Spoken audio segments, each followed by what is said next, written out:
Hi, Brian Johnson here with Windermere Realty Trust. With the 2024 presidential election behind us, you might be wondering what impact, if any, it had on the housing market. Let's break it down. In any given year, home sales slowed down significantly in the fall. It's a typical seasonal trend. However, according to data from BTIG, in election years, there's usually a slightly larger dip in home sales in the month leading up to Election Day. Why? Uncertainty. Many consumers hold off on making major decisions or purchases while they wait to see how the election will play out. It's a pattern that's shown up time and time again, and it's particularly apparent for buyers and sellers in the housing market. This year is no different.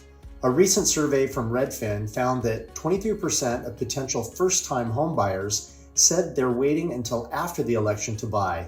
That's nearly a quarter of first-time buyers hitting the pause button, likely due to the same feelings of uncertainty.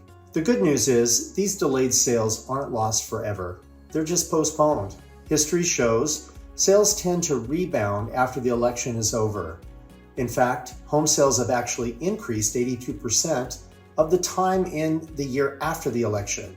That's because once the election dust settles, buyers and sellers have a sense of what's ahead and generally feel more confident moving forward with their decisions. And that leads to a boost in home sales.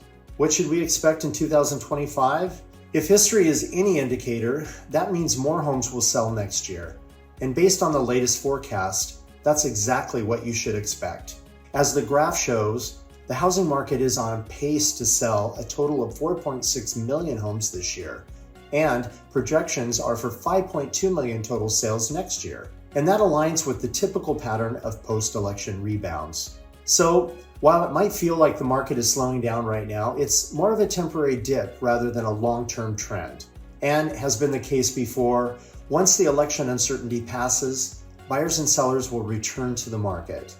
Bottom line, it's important to remember that while election years often bring a short-term slowdown in the housing market, the pause is usually temporary. Those sales are not lost. Data shows home sales typically increase the year after a presidential election, and current forecasts indicate 2025 will be no different. If you're waiting for a clearer picture before making a move, just know that the market is expected to pick up speed in the months ahead. Thank you.